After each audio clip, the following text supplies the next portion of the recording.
Bien, entonces este documento viene a ser como una continuación a partir de una entrega de una visión de producto.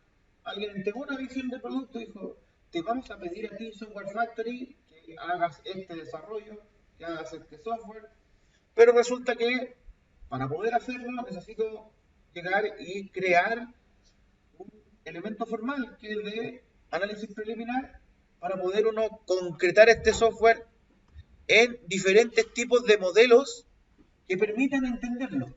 ¿Ya? El modelo más básico para entender un problema de software es el caso de uso. Es lo más básico. Si ustedes lo trabajan en la agilidad, le llamarían el story, pero finalmente la esencia de eso es que existe un actor haciendo algo y un sistema respondiendo. Cualquiera de los dos casos se representan, ya sea por casos de uso o en una historia. Cualquiera que sea, si el tradicional o el ágil. ¿Bien? Pero no pueden perder de vista que tienen que, en una introducción, asegurar el entendimiento común. Por tanto, por eso colocan propósito, ámbito y específicamente definición, acrónimos y abreviaciones. Porque muy probablemente cuando lean ese documento de definición del producto, el cliente les va a decir cosas que parecieran que hablan en un idioma distinto. Y es porque colocan siglas que ellos conocen y asumen que uno conoce, por lo tanto uno tiene que llegar a describir todas esas siglas, describir sus significados para que finalmente se puedan entender. ¿Bien? Entonces, esta parte de introducción lo van a ver en la mayoría de los documentos, en donde dice propósito, ámbito, definición, acrónimos, abreviaciones, referencias y el resumen ejecutivo. Recuerden que es el resumen ejecutivo del documento. Es ¿qué es este documento? ¿Para qué sirve este documento? ¿Qué encontrará en el documento? ¿Bien? Entonces, eso es una ruta, es para explicar al lector qué es lo que va a hacer en esta lectura. Luego, los requerimientos, dice caso uso de la funcionalidad, nombre de funcionalidad, actores y casos de uso. Ahí entonces la visión del producto le va a entregar un propósito, le va a decir, lo que queremos hacer es un software con tales características, lo que queremos es que llegue y haga ventas y después reciba compras. Entonces todo eso que está ahí, tienen que separarlo en términos de qué actores, qué hace el sistema. ¿Bien? Los casos de uso tienen que ser un verbo con un objeto. Verbo con un objeto.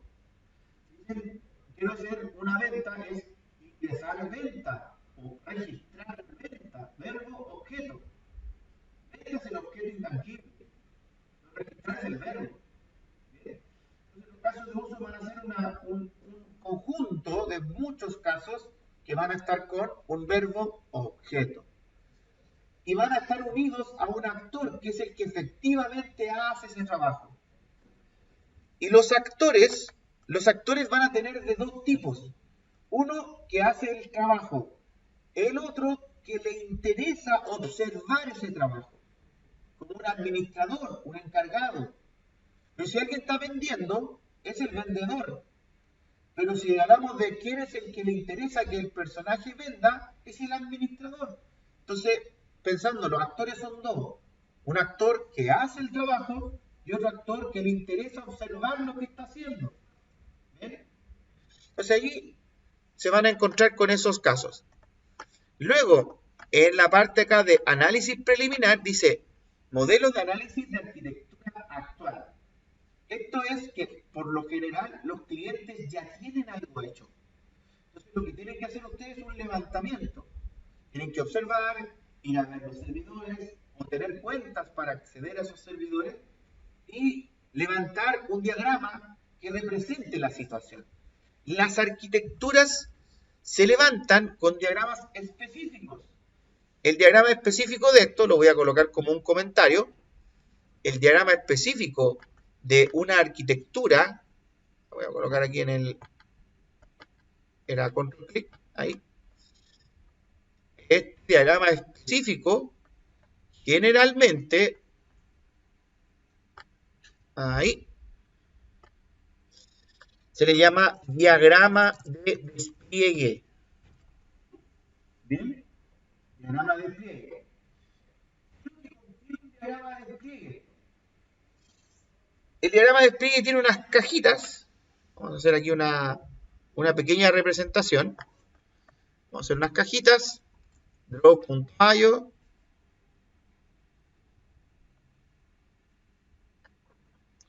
Nuevo diagrama.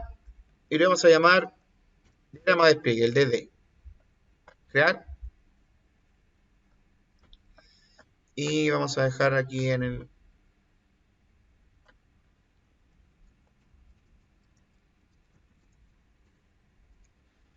Vamos a llamarle DD.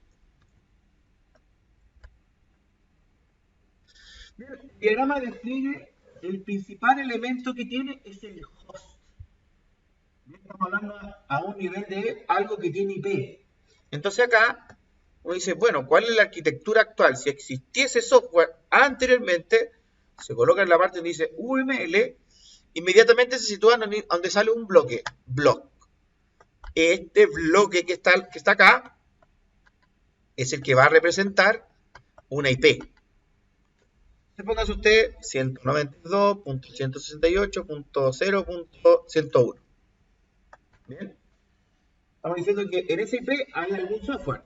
¿Cómo se representa el software? Entonces uno va y coloca esto que es el módulo. Bien. Y el módulo podemos decir que es, por ejemplo, el sistema de venta. ¿Ya? Acá colocar algún otro elemento con los colores que corresponde así. Y ahí tenemos un host y un módulo. Y ojo, ¿qué es lo que es un módulo? Un módulo es un conjunto de clases e interfaces.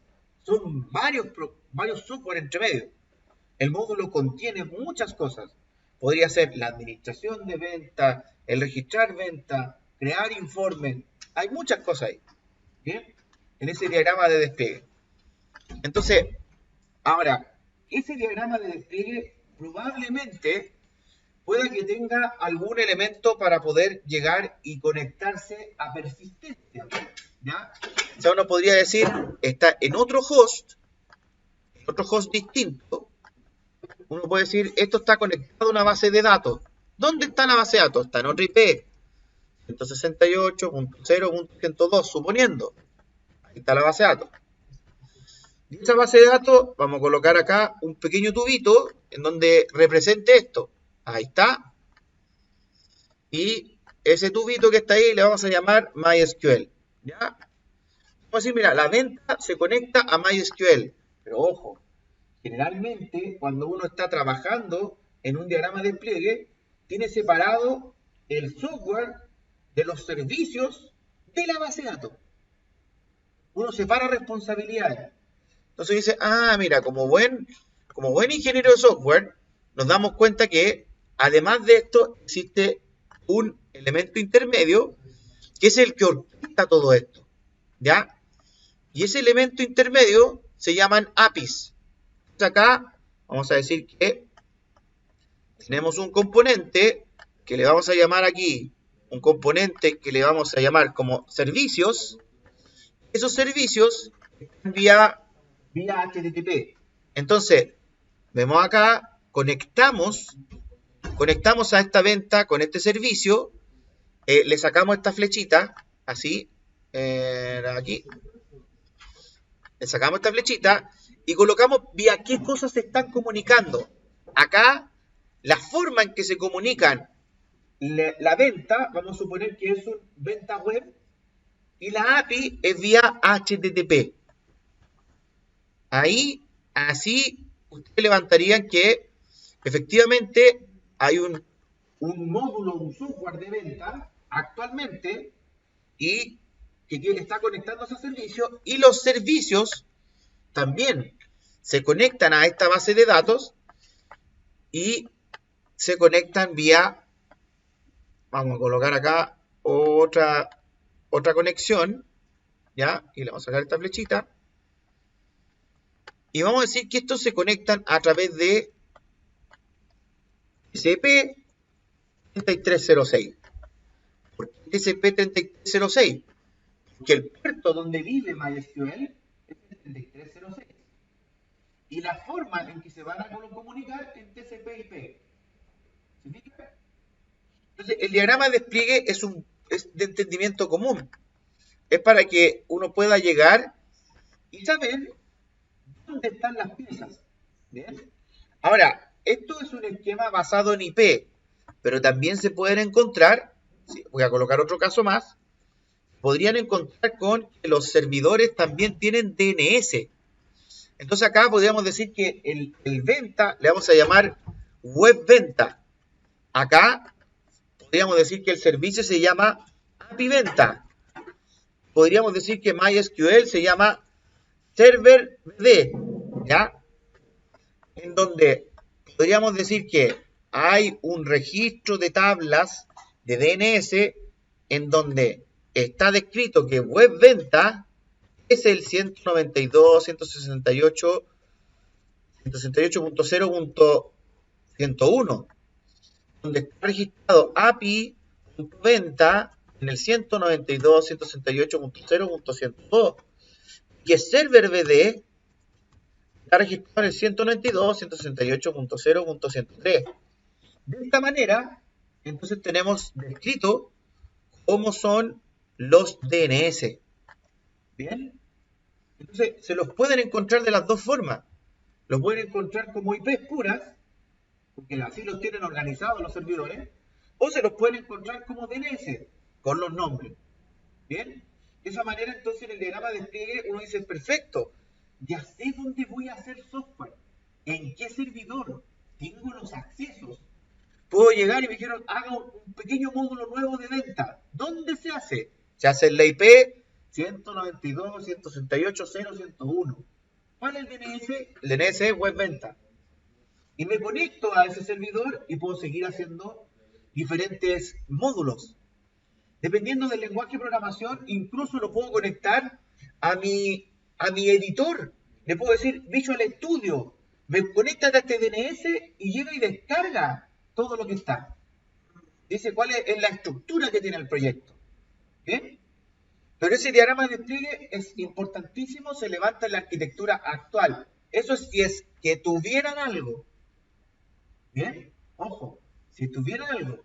Si su idea es nueva, significa que no hay nada. Arquitectura actual no aplica.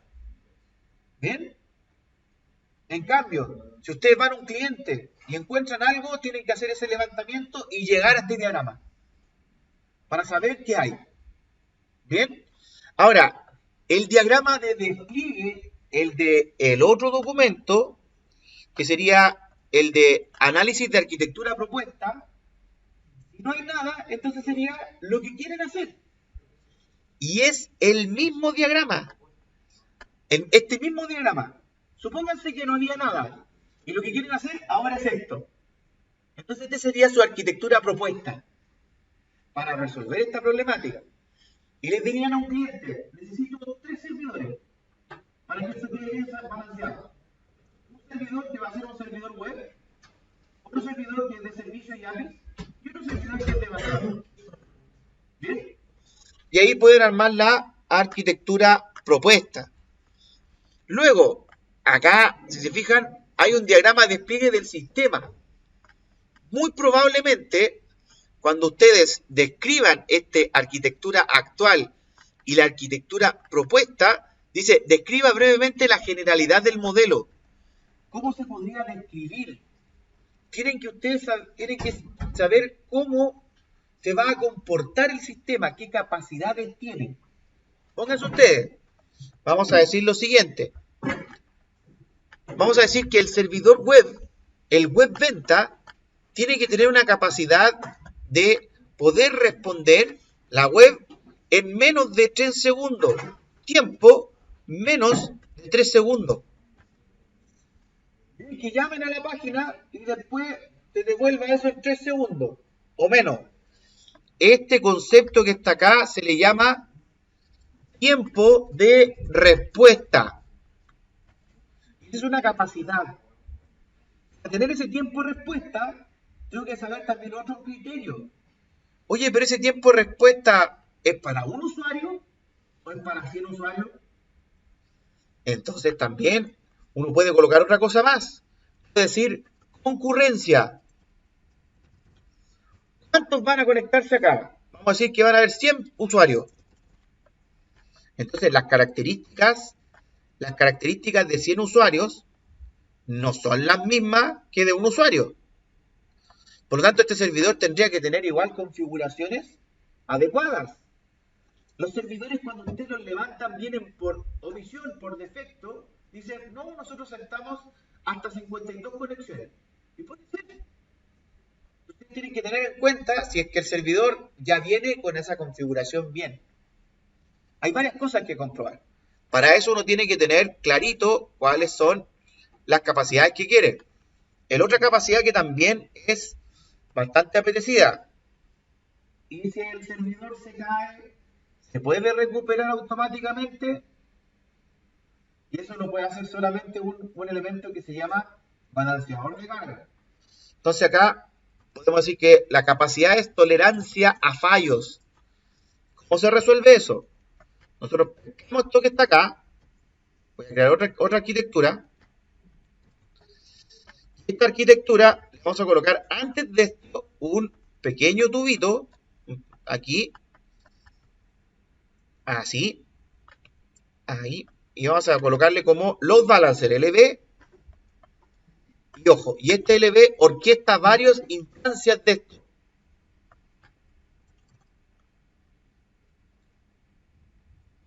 Varias instancias de venta. Y vamos a suponer que se conectan todas al mismo servicio, ya al mismo troncal. Después se va a convertir en un cuello de botella la API, ¿ya? Pero ese es otro tema, ¿ya? Pero aquí, load balancer significa que el load balancer distribuye la carga entre varios servidores. ¿Y quién es el que gatilla todo esto? Un usuario.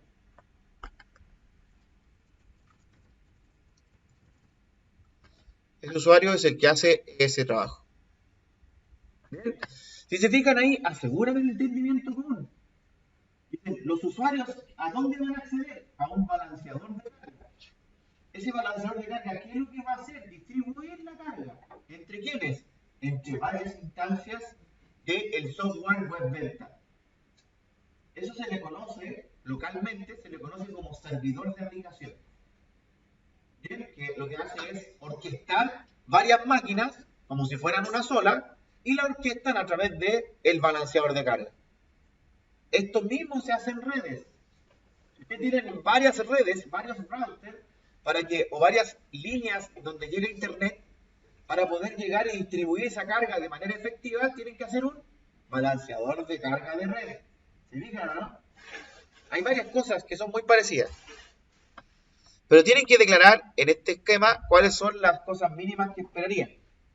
Si están ustedes, no sé, haciendo un programa de geolocalización, ¿cuánto es el mínimo de espera que necesito? ¿Bien? Si lo quiero en casi tiempo real, tiene que ser cada un segundo el pulsing.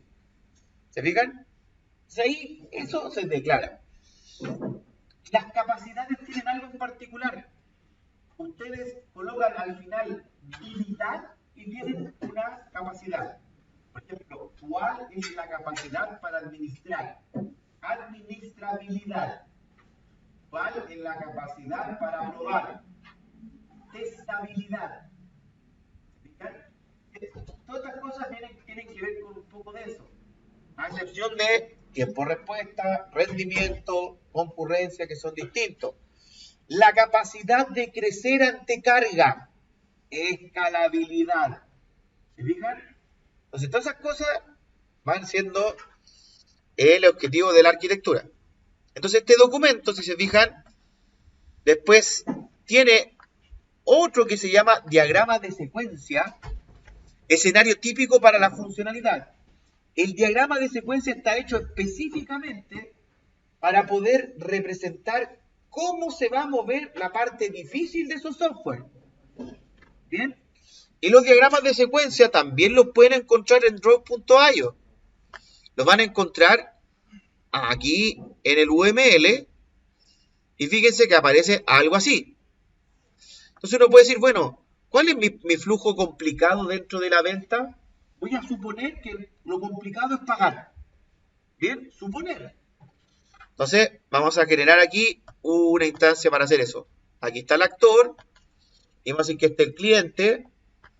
Vamos a colocar aquí a un gestor y ojo, el cliente primero se comunica con algo que se llama GUI, que vamos a llamar aquí Window. Bien. ¿Qué es lo que es eso? The Guided User Interface. Entonces, él se comunica a través de una ventana y hace clic en varias cosas.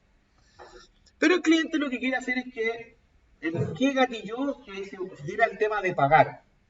Él llegó y estaba dentro de la aplicación y simplemente le apretó como el botón pagar. ¿Sí? Suponiendo que estamos ahí, ¿ya? Entonces vamos a decir que vamos a poner una barra de activación. Vamos a poner la llamada dentro de esta barra de activación. Y esa llamada le vamos a indicar. Le vamos a indicar que tiene, tiene una leyenda que le vamos a decir clic en botón pagar. ¿Ya? Eso hizo el usuario.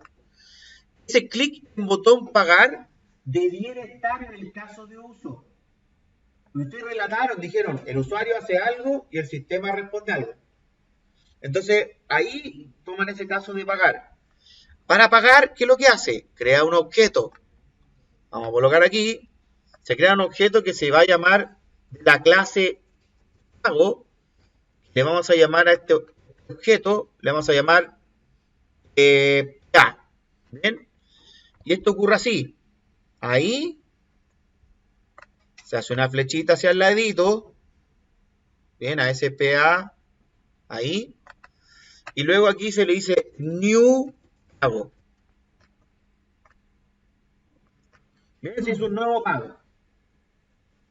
Luego de hacer un nuevo pago, vamos a hacer algo muy sencillo, después podemos ir jugar un rato más con algo más complicado. Hizo un new pago y simplemente a ese objeto pago le va a mandar un valor que dice pagar. Entonces aquí se activa otro método. Ahí vamos a colocar un poquito más abajo. Ahí. Y esto llama a un método que se llama pagar. Se realiza el pago, luego genera un return. Retorna eso hacia la vuelta. Y en eso dice return respuesta. Algo muy sencillo. ¿Bien? Entonces, eso que está ahí, fuera complejo, ustedes deberían decir cómo hace esta acción. ¿Cuáles son los pasos? Desde el usuario, de la interfaz, hacia una clase o un servicio, cómo orquesta eso. Y es muy parecido a un código. Si ustedes ya saben cómo se va a comportar el algoritmo de eso, entonces significa que esta parte la tendrían que hacer perfectamente. ¿Bien? Y eso sería el diagrama de secuencia. Diagrama de secuencia. Y luego aparece otro más. Dice, en análisis preliminar, dice diagrama de despliegue. Ya lo vimos. ¿Se fijan? En la arquitectura actual y en la arquitectura propuesta. Y después del diagrama de secuencia, efectivamente ese diagrama de despliegue sería el nuevo ecosistema con todo. Lo que es lo actual con lo propuesto. ¿Bien? Y ahí uno dice, perfecto, esto es lo que efectivamente, de acuerdo a este análisis preliminar, es lo que vamos a hacer. Todavía sin ninguna pieza de software. Lo único que estamos haciendo es poniéndonos de acuerdo en cómo se va a realizar. Y lo hacemos a través de diagramas, representadores gráficos, porque así se entiende un ingeniero, se entiende con representaciones con otros, para que lo analicen, ¿bien? Y de ahí se cumple el objetivo.